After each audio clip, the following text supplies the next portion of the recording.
आकाशवाणी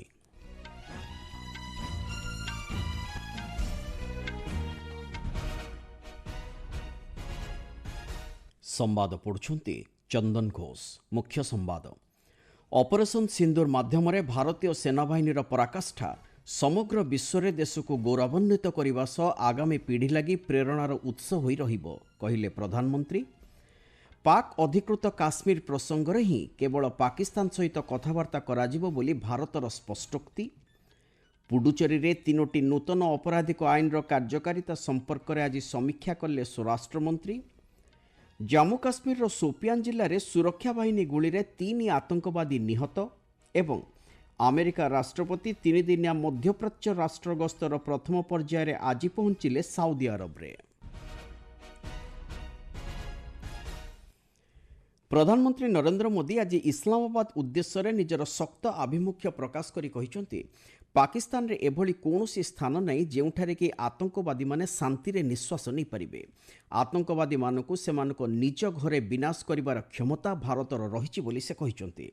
आज पंजाब रो आदमपुर वायुसेना स्टेशन गस्त करी सेठारे उपस्थित सेना अधिकारी और सैनिक मानक सहित कथबार्ता समय प्रधानमंत्री यह कहिसंती। पाकिस्तान में ऐसा कोई ठिकाना नहीं है जहां बैठकर आतंकवादी चैन की सांस ले सके। हम घर में घुसकर मारेंगे और बचने का एक मौका तक नहीं देंगे। और हमारे ड्रोन्स, हमारी मिसाइलें, उनके बारे में तो सोचकर पाकिस्तान को कई दिन तक नींद नहीं आएगी। आतंकवाद विपक्ष में भारतर ऑपरेशन सिंदूर सफलता को प्रशंसा करी श्री मोदी कहते भारत पाकिस्तान रे 100 रु ऊर्ध्व कुख्यात आतंकवादी को निहत करने सह सेठारे 9टी आतंकी शिविर को मध्य संपूर्ण ध्वंस कर देछि।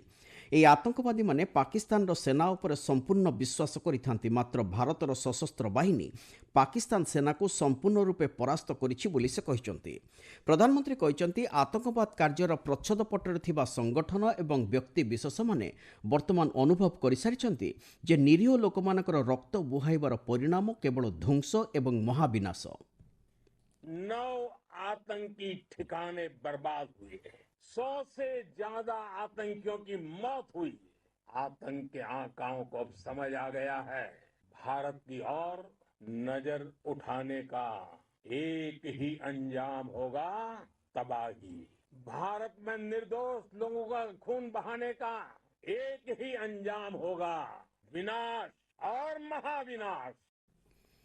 प्रधानमंत्री कहते भारतीय वायुसेना पाकिस्तान में थिबा आतंकी शिविर गुड़िक मात्र 20 रु 25 मिनिट भितर सठिक रूपे लक्ष्यभेद करिपारिथिले। एहा द्वारा अत्याधुनिक ज्ञानकौशल रे सज्जित भारतीय सेनाबाहिनीर वृत्तिगत मनोभाव प्रतिफलित हेउछि बोली प्रधानमंत्री कहते।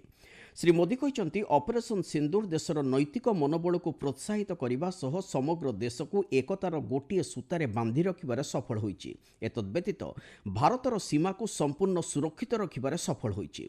ऑपरेशन सिंदूर समय देश को सुरक्षित रखिबा दिगरे सशस्त्र बाहिनीर अदम्य साहस और पेशादार आचरण सहित उत्सर्गीकृत मनोभाव को श्री मोदी उच्च प्रशंसा करिसेंती।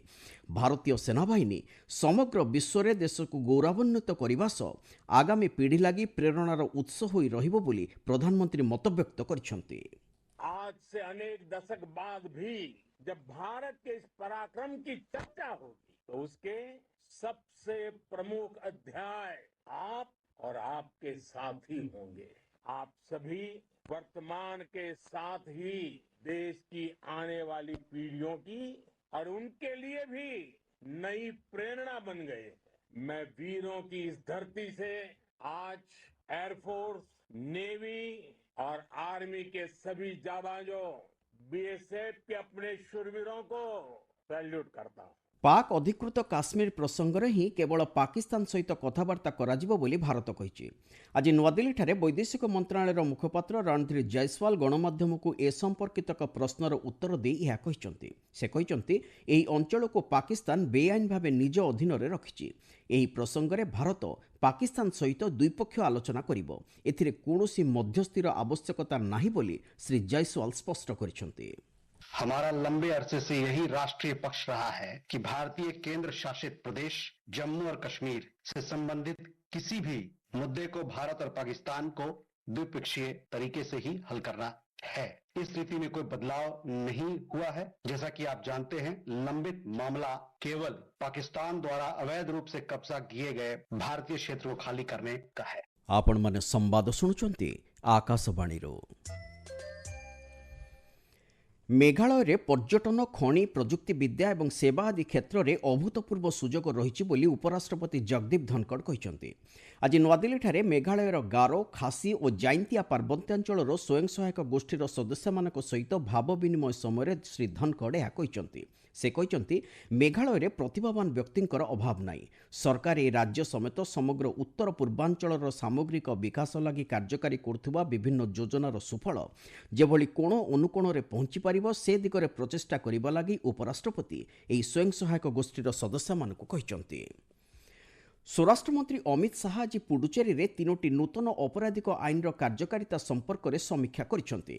गत वर्ष जुलाई मासरे देशव्यापी कार्यकारी होइतिबा एही आईन गुड़िक हेला भारतीय न्याय संहिता 2023, भारतीय नागरिक सुरक्षा संहिता 2023 एवं भारतीय साक्ष्य अधिनियम 2023।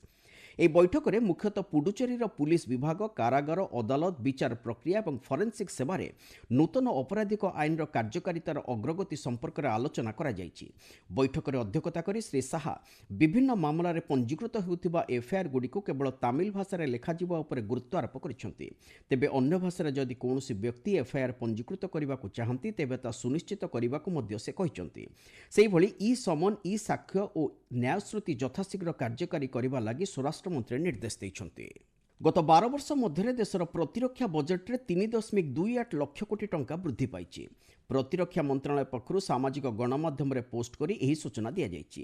ମନ୍ତ୍ରଣାଳୟ କହିଛି 2013-14 ଆର୍ଥିକ ବର୍ଷରେ ଦେଶର ପ୍ରତିରକ୍ଷା ବଜେଟ୍ର ପରିମାଣ 2.53 ଲକ୍ଷ କୋଟି ଟଙ୍କା ଥିବାବେଳେ 2025-26 ଆର୍ଥିକ ବର୍ଷରେ ଏହା ବୃଦ୍ଧି ପାଇ 6.81 ଲକ୍ଷ କୋଟି ଟଙ୍କାରେ ପହଞ୍ଚିଛି।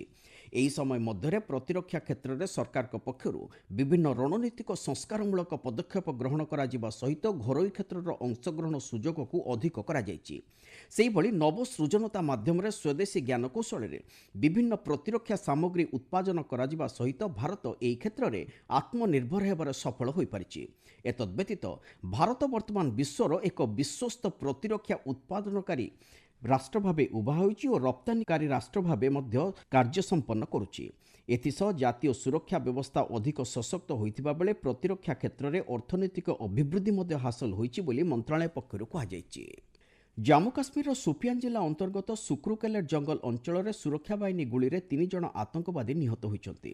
କାଶ୍ମୀର ପୁଲିସ ମହାନିରୀକ୍ଷକ ଭିକେ ବିର୍ଡି ଆମ ଶ୍ରୀନଗର ସମ୍ବାଦଦାତାଙ୍କୁ କହିଛନ୍ତି ମୃତ 3 ଆତଙ୍କବାଦୀ ଲସ୍କର ଇ ତୋଇବା କିମ୍ବା ଟିଆର୍ଏଫ୍ ସଂଗଠନର ସଦସ୍ୟ ବୋଲି ପ୍ରାଥମିକ ତଦନ୍ତରୁ ଜଣାପଡ଼ିଛି। ପଞ୍ଜାବର ଅମୃତସର ଜିଲ୍ଲା ଅନ୍ତର୍ଗତ ମାଝିଠାରେ ବିଷାକ୍ତ ମଦମୃତ୍ୟୁ ଘଟଣାରେ ମୃତ୍ୟୁ ସଂଖ୍ୟା 21କୁ ବୃଦ୍ଧି ପାଇଛି। ଅନ୍ୟ ଗୁରୁତରଙ୍କୁ ଡାକ୍ତରଖାନାରେ ଭର୍ତ୍ତି କରାଯାଇଛି। ମୁଖ୍ୟମନ୍ତ୍ରୀ ଭଗବତ ସିଂ ମାନ ମୃତକଙ୍କ ପରିବାରବର୍ଗଙ୍କୁ ଭେଟି ସମବେଦନା ଜଣାଇବା ସହିତ ଏହି ଘଟଣା ଲାଗି ଦାୟୀ ବ୍ୟକ୍ତିଙ୍କୁ କେବେ ବି ଛଡ଼ାଯିବ ନାହିଁ ବୋଲି କହିଛନ୍ତି। ମୃତକଙ୍କ ଆତ୍ମୀୟ ସ୍ୱଜନଙ୍କ ଲାଗି ମୁଖ୍ୟମନ୍ତ୍ରୀ 10 ଲକ୍ଷ ଟଙ୍କା ଲେଖାଏଁ ଅନୁକମ୍ପାମୂଳକ ସହାୟତା ରାଶି ସହିତ ସେମାନଙ୍କ ପ୍ରତ୍ୟେକ ପରିବାରର ଜଣଙ୍କୁ ନିଯୁକ୍ତି ଦେବା ଲାଗି ଘୋଷଣା କରିଛନ୍ତି। ଇତିମଧ୍ୟରେ 2 ଜଣ ଅବକାରୀ ଅଧିକାରୀ ଓ ଜଣେ ପୁଲିସ ଅଧିକାରୀଙ୍କ ସମେତ ମୋଟ 4 ଜଣଙ୍କୁ ଏହି ଘଟଣାରେ ନିଲମ୍ବିତ କରାଯାଇଛି। ଏହାଛଡ଼ା ଏହି ଘଟଣାରେ ସମ୍ପୃକ୍ତି ଅଭିଯୋଗରେ 10 ଜଣଙ୍କୁ ପୁଲିସ ଗିରଫ କରିଥିବା ଜଣାଯାଇଛି। ଯୁକ୍ତରାଷ୍ଟ୍ର ଆମେରିକା ରାଷ୍ଟ୍ରପତି ଡୋନାଲ୍ଡ ଟ୍ରମ୍ପ ଆଜି ସାଉଦି ଆରବରେ ପହଞ୍ଚିଛନ୍ତି। ମଧ୍ୟପ୍ରାଚ୍ୟ ମେଣ୍ଟ ରାଷ୍ଟ୍ରଗୁଡ଼ିକ ସହିତ ସମ୍ପର୍କକୁ ଅଧିକ ସଶକ୍ତ କରିବା ଉଦ୍ଦେଶ୍ୟରେ ଶ୍ରୀ ଟ୍ରମ୍ପ ରାଷ୍ଟ୍ରପତି ହେବାର ଦ୍ୱିତୀୟ ପାଳିରେ ପ୍ରଥମ ସରକାରୀ ଗସ୍ତରେ ଯାଇ ଆଜି ରିୟାଦରେ ପହଞ୍ଚିଛନ୍ତି। ଏହି ଅବସରରେ ସାଉଦି ଆରବର crown prince Mohammed bin Salman ତାଙ୍କୁ ଭବ୍ୟ ସ୍ୱାଗତ ସମ୍ବର୍ଦ୍ଧନା ଦେଇଥିଲେ। ଏହି ଗସ୍ତ ଅବସରରେ ଯୁକ୍ତରାଷ୍ଟ୍ର ଆମେରିକା ଓ ସାଉଦି ଆରବ ମଧ୍ୟରେ ବିଭିନ୍ନ କ୍ଷେତ୍ରରେ ରାଜିନାମା ସ୍ୱାକ୍ଷରିତ ହେବାର କାର୍ଯ୍ୟସୂଚୀ ରହିଛି। ଏହି 3 ଦିନିଆ ଗସ୍ତ ଅବସରରେ ଶ୍ରୀ ଟ୍ରମ୍ପ କାତାର ଓ ସଂଯୁକ୍ତ ଆରବ ଏମିରେଟ୍ସ ମଧ୍ୟ ଗସ୍ତ କରିବାର କାର୍ଯ୍ୟସୂଚୀ ରହିଛି। ମୁଖ୍ୟ ସମ୍ବାଦଗୁଡ଼ିକ ପୁଣି ଥରେ। ଅପରେସନ ସିନ୍ଦୁର ମାଧ୍ୟମରେ ଭାରତୀୟ ସେନାବାହିନୀର ପରାକାଷ୍ଠା ସମଗ୍ର ବିଶ୍ୱରେ ଦେଶକୁ ଗୌରବାନ୍ୱିତ କରିବା ସହ ଆଗାମୀ ପିଢ଼ି ଲାଗି ପ୍ରେରଣାର ଉତ୍ସ ହୋଇ ରହିବ କହିଲେ ପ୍ରଧାନମନ୍ତ୍ରୀ। ପାକ୍ ଅଧିକୃତ କାଶ୍ମୀର ପ୍ରସଙ୍ଗରେ ହିଁ କେବଳ ପାକିସ୍ତାନ ସହିତ କଥାବାର୍ତ୍ତା କରାଯିବ ବୋଲି ଭାରତର ସ୍ପଷ୍ଟୋକ୍ତି। ଏବଂ ଆମେରିକା ରାଷ୍ଟ୍ରପତି 3 ଦିନିଆ ମଧ୍ୟପ୍ରାଚ୍ୟ ରାଷ୍ଟ୍ର ଗସ୍ତର ପ୍ରଥମ ପର୍ଯ୍ୟାୟରେ ଆଜି ପହଞ୍ଚିଲେ ସାଉଦି ଆରବରେ। ସମ୍ବାଦ ଶେଷ ହେଲା।